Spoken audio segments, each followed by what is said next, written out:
Everybody, and welcome to my channel. My name is Debbie and I'm a mixed media artist, and today I'd like to talk to you a little bit about watercolors and some Neoarts from Caran.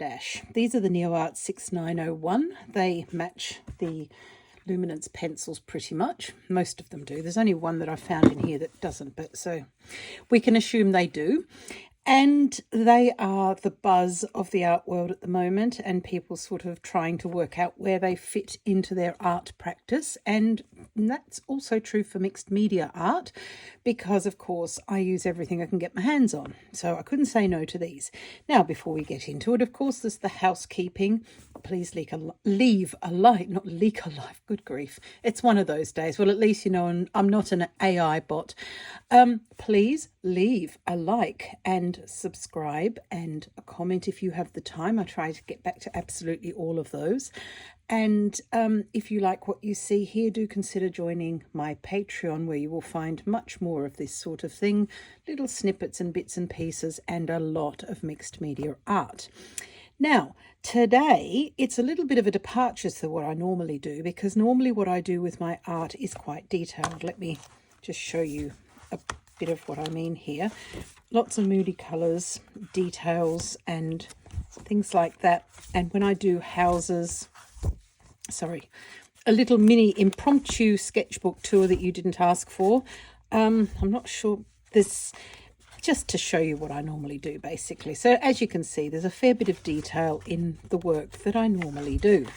So skipping forward to a clean page, what I want to do today is something that's quite non-detailed, and to use the word that everybody loves, loose. Now, I'm not very good at loose. As you can see, my work is pretty, I don't know, I tend to get bogged down in the detail. I'm not going to lie, but I love it. And that's why I do it. I don't want to do expressive marks that could be anything, and then you have to spend a half an hour explaining what they are, and everybody's hung them upside down and all these problems. I don't mean to put other people's work down. It's just not my journey. And just in case you're feeling the same way, when people, they say, I want to loosen up my artwork, and everybody's saying, yeah, I want to loosen my artwork up too. I'm not sure why. It's just that I feel I should do that. If you don't want to, don't. Art is a personal journey, and there shouldn't be any rules. The minute someone says you're not doing this right or you're not doing that right, get someone else to mix with it. It's quite as simple as that. Rant over. Thank you for listening. The normal program will now resume. Okay, I have my little dish. This was one of my mum's 21st birthday presents, and in the 50s these were all the rage, these sort of crystal things that went onto dressing tables and ladies' boudoirs and so forth. Well, I don't have that sort of vibe in my house, but it's a perfect little tray to put my neopastels on.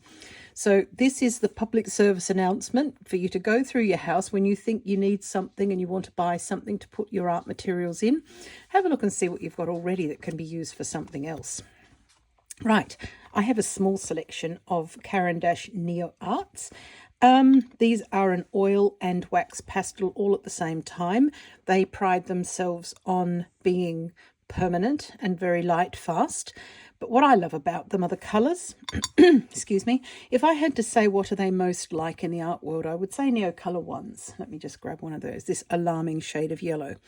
It is a non-water soluble pastel. So the Neocolor 2 and some oil pastels you can dissolve with water. These you cannot. These you cannot. So when we are presented with an art material like that, we should be starting to think, okay, so if its claim to fame is that it can't be dissolved with water, what can we do with it?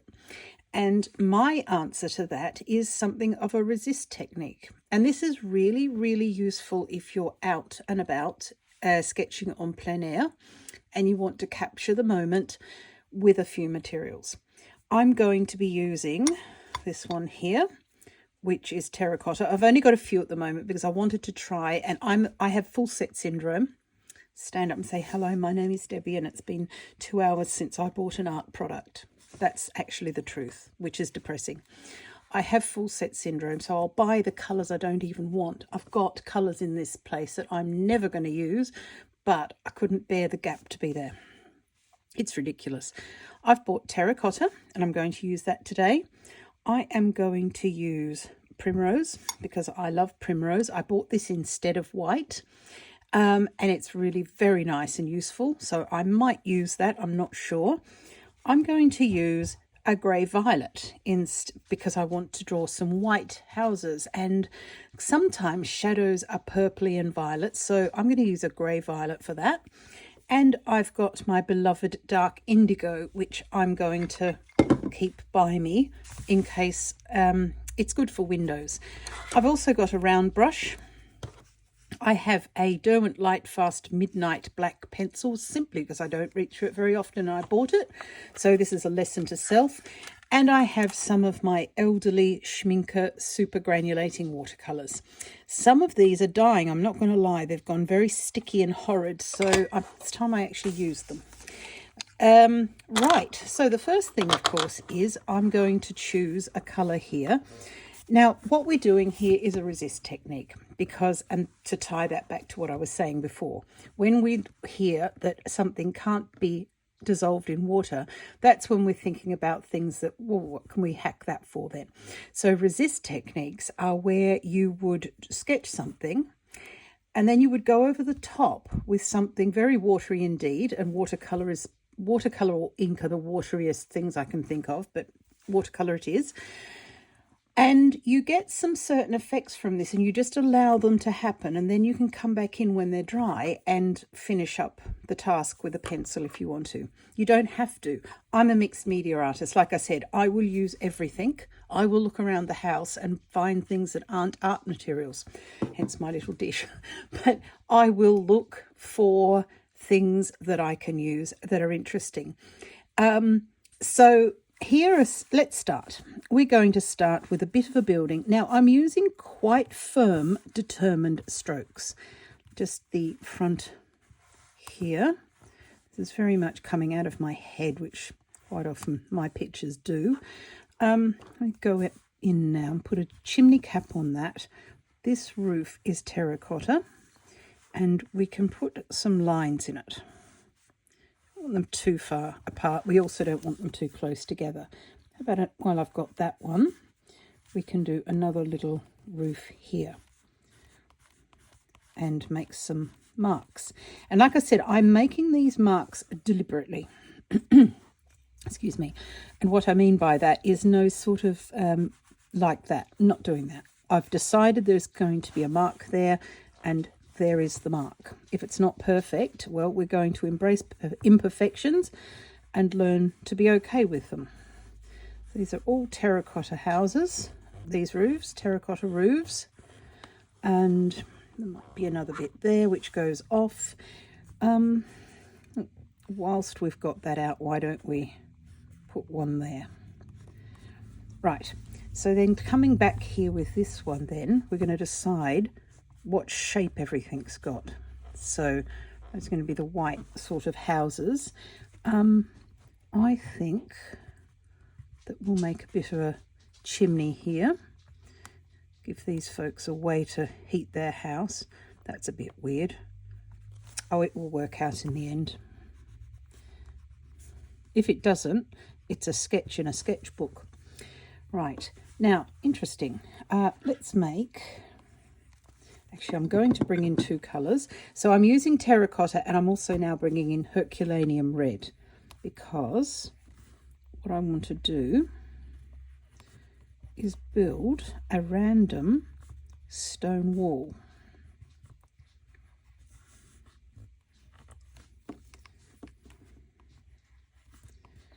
Just like so. And with this, if you can draw a roundish shape, or even not a roundish shape, just some shapes and stick them all together, you can draw a wall.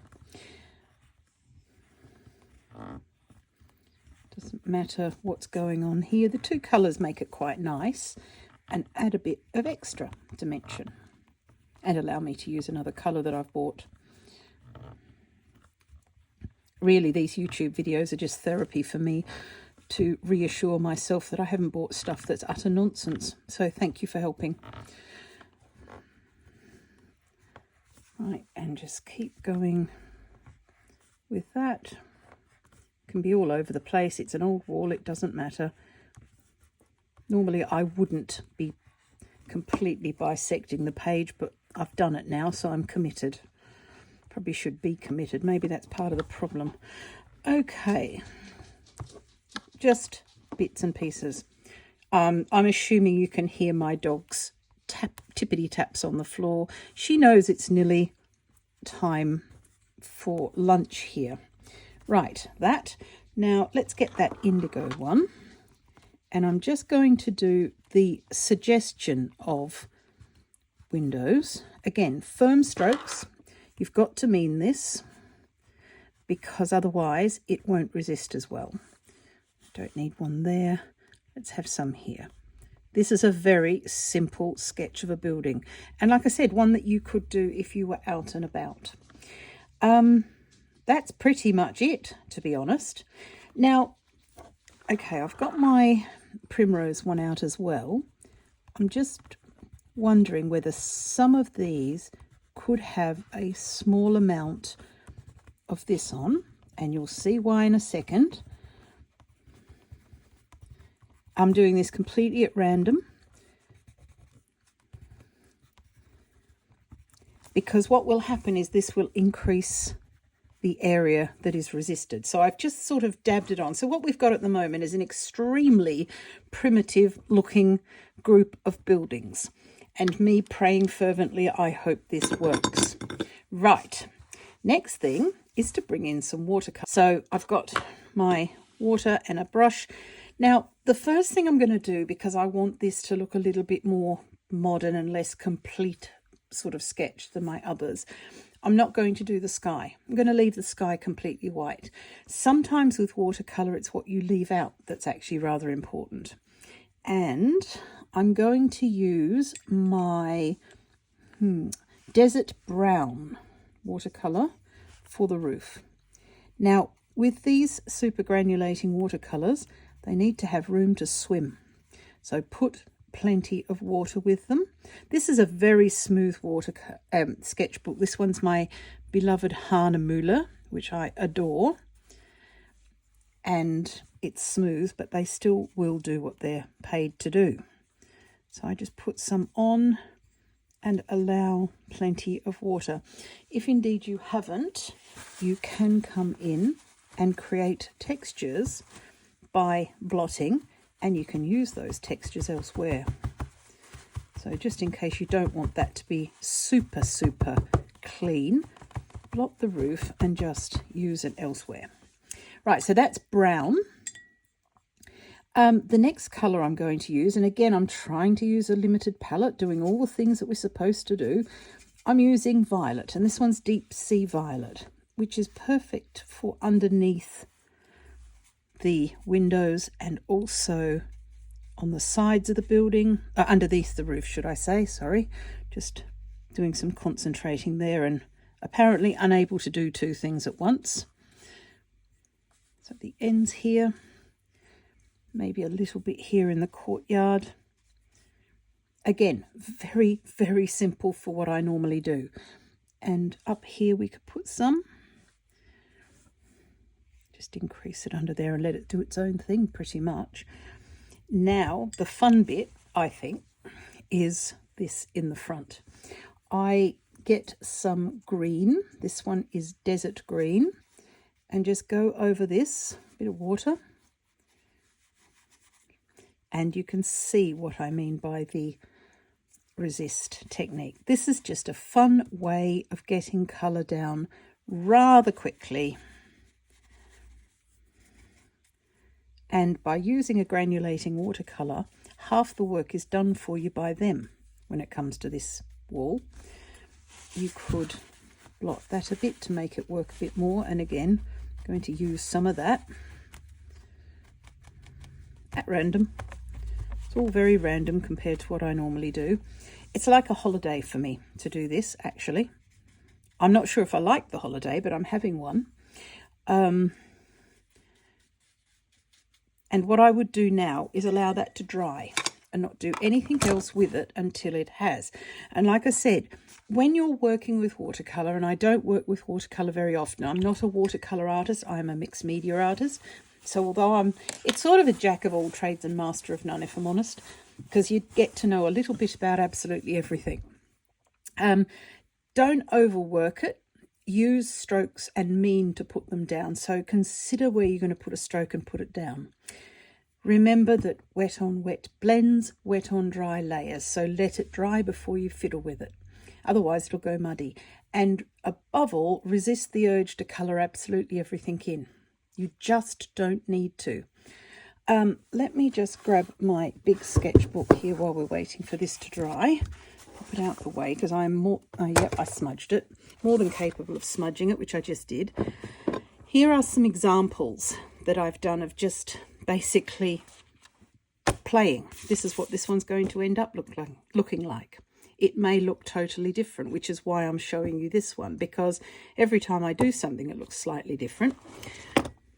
So yeah, this one is going to look very similar, and now you'll see how it's going to go and where I'm taking it, which is absolutely fine. With these, I don't mind some of these. They were incredible fun and all using the same thing, but sometimes I feel I use too many colours, and then I feel like if I filled in the space too much. Like this blue sky here, this was a mistake in my opinion. I prefer this with nothing.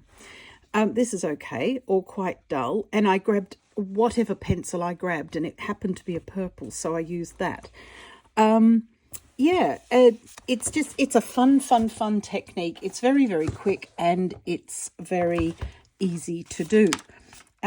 So I'm going to give this a little bit of a dry, just using my heat tool here. You can use a hairdryer for this, just to get it to do what it's supposed to do, because like I said, wet on wet blends. So if you put any more over this, it'll just blend, and you'll make, what you're really doing is mixing another colour on the paper. Whereas when we dry it, it'll layer over the top. And like I said, I've put my thumb through that. And this is the good thing, I'm not going to lie, this is the good thing about painting loosely, and I don't care about the marks, etc, etc. I really do. I will fuss for ages. But the good thing about it is if you do make a mistake, it doesn't matter. It's not the end of the world. I don't want to have to be talked down off the roof every single time I sketch something and make a mistake, because there have to be somebody on standby. Right, what I'm going to do now is I'm back into this violet, and I'm just going to increase some of these under eave shadows, because although we've got this, we've got a little bit more happening under there, just to increase the overhang bit. I also would like to have a little bit more here on the roof, and I'm considering where I'm putting these now. See, for example, here, there's just the suggestion of overhang and shadow, so you don't need much. This is probably quite shadowed, actually. Just using my brown. And then on the fence here, we can decide if we want to just increase some of the colour here and there. And you can see where I've just, oh gosh, that's green, that's not even the same colour. There are enough colours here now. Where I've used the primrose pastel, it's just resisted a bit differently. Right, that's all. So I'm going to give this a really good dry now, and then I'm going to come in and do a few details with some coloured pencil. You could use ink and dip pen, you could use an acrylic marker, you could use a fine liner actually. You can use all sorts of things. I like coloured pencil because I like its rough sort of texture. And this here, you could get some paint, some water, sorry, not some paint, and just slightly erase it and blot it. You could leave it alone and just leave it there. You could turn it into a chimney. It worked to get rid of it with water. If it doesn't, then you can either learn to live with it or turn it into something else. That's where sometimes putting a tree behind the building is quite nice. But the other thing I didn't want to do with this was to put any trees in. I just wanted some houses that were in bright, bright, bright sunshine. They were white but had some texture, and had a stone fence in the front. And I love the way this resists at random, and the watercolor works at random. It feels as though, although I'm painting it, someone else is guiding my hand, and you get what you get, basically, to a certain extent. You can obviously control it, but the resist works really well, and you get all those original lines. And as you saw on the previous picture there, I'm going to work on these roofs a little bit.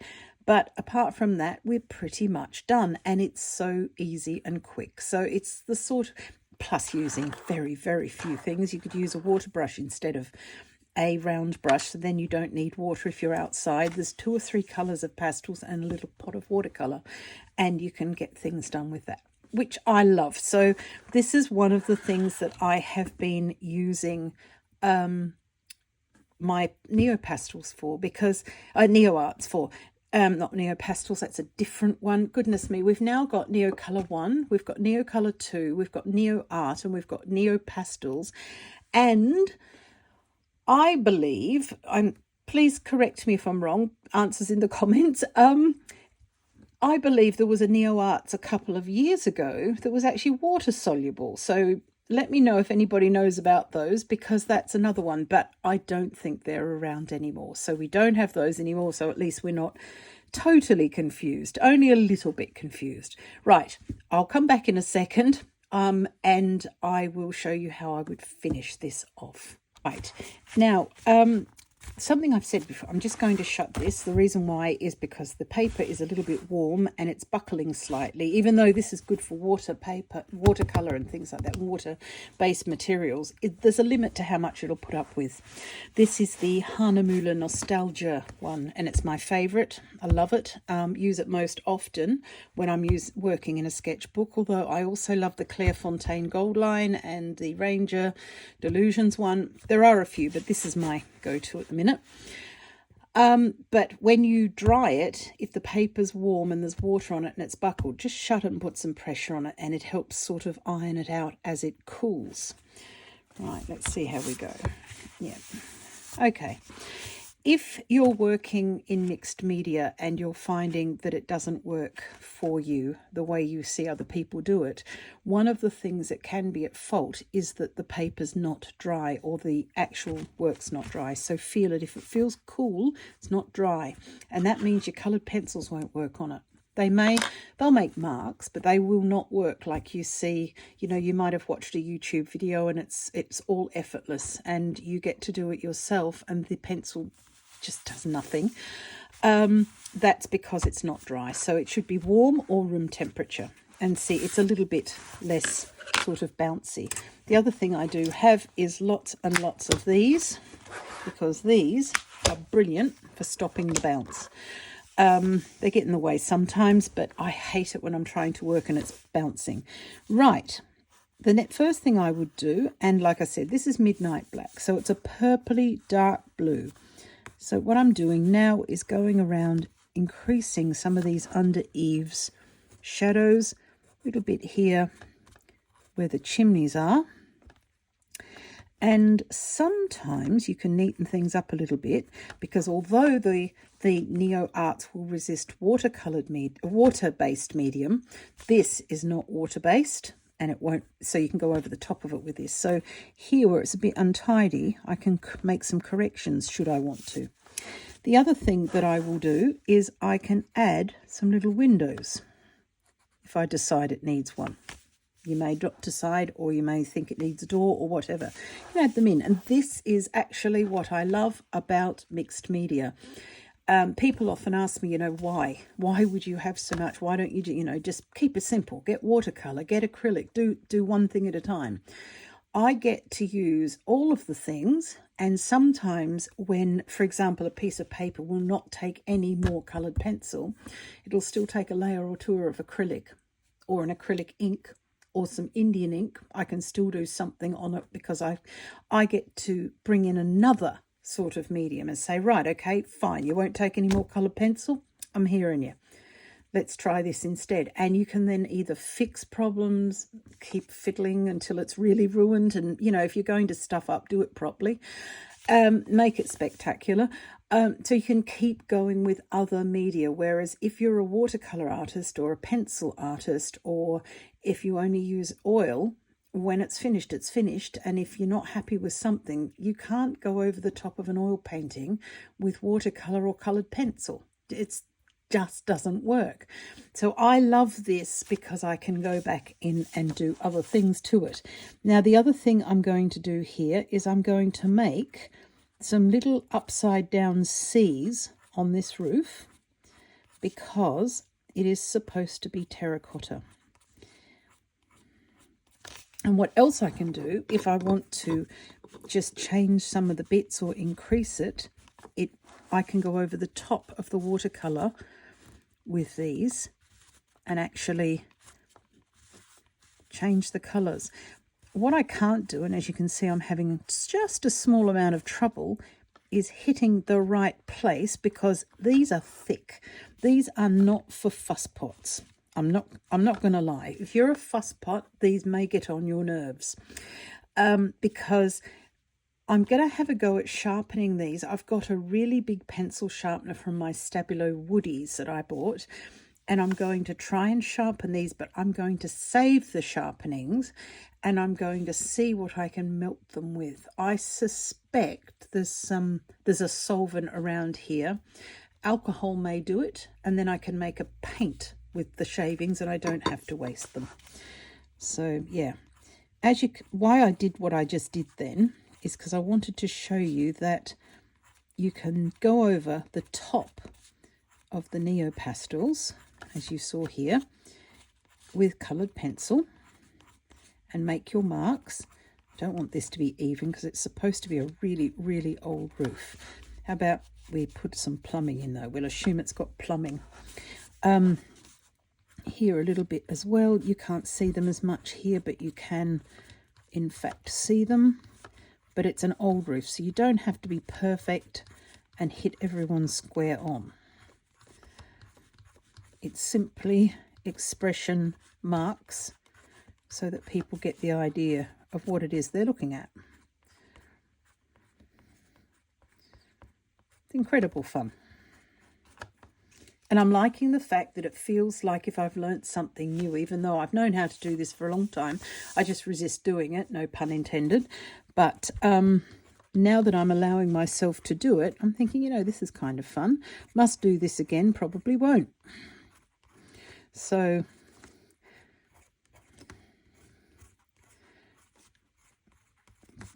right.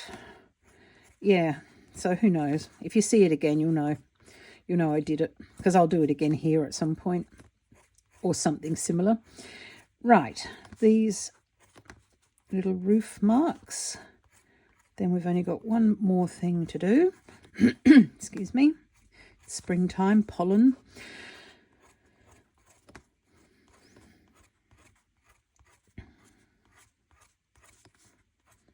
Gosh, it takes forever. Thank you for spending April with me.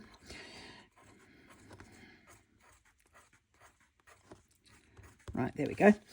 The next thing now is I would probably undo this. I would also use this pencil on its side just to introduce some extra texture in some of these areas. Let's say that might be shaded a little bit here. And you can also deepen the shadow.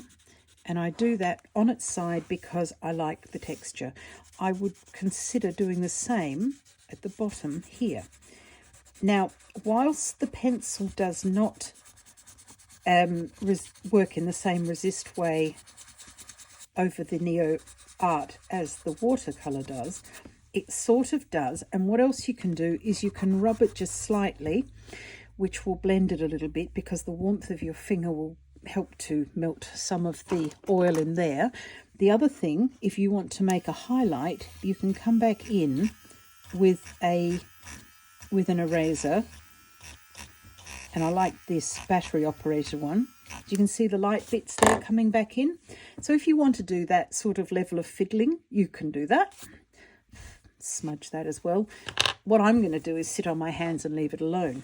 This is basically what I wanted to show you, is that you can do some really quick, very, very expression-filled marks with these Neoarts. And like I said, they are not for fuss pots. You can't come back in and draw somebody, you know, a cat sitting in the window with them. They just won't let you. You make big, deliberate marks, and excuse me, you know exactly where they're supposed to go, and you just get on with it. You could come back here and lighten some of this, but it is not going to be as light as that first mark that I put on there.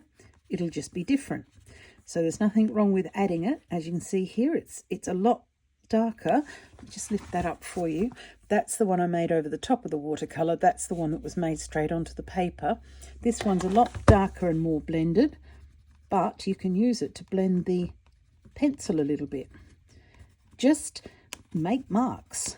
My advice is to, if you can get them open stock, do that. They come in a nice box of 48, I believe. And my prediction for the future would be that Caran will, now that these are in the wild and we're buying them and using them, I think Caran will continue to make them in probably all or most of the colours that you can get luminance in. That's my hope anyway, and it's my small prediction, because they're really quite fun to use if you let yourself go a little bit. They're not for little sketchbooks. This one's an A5, my landscape one. The other one I showed you is A4. It's much bigger.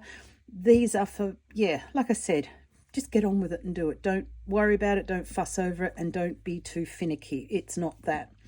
As you can see here, I've introduced now another colour, because the primrose over the top of the coloured pencil has made a bluey grey here and there, which is just nice. It's just enough. Like I said, it's a bit different to the original one, but I don't mind that. It's perfect. Have a play. Let me know what you think. And like I said, do consider joining my Patreon if you want more of this sort of thing. But you want to learn, it's an art school basically, so you can learn art there, or you can level up some of the skills you've got. What you will learn is mixed media, because I use absolutely everything and in all sorts of ways. So, right, I shall bid you a fond adieu until next time, and every link you need is in the description box. Talk soon. Bye.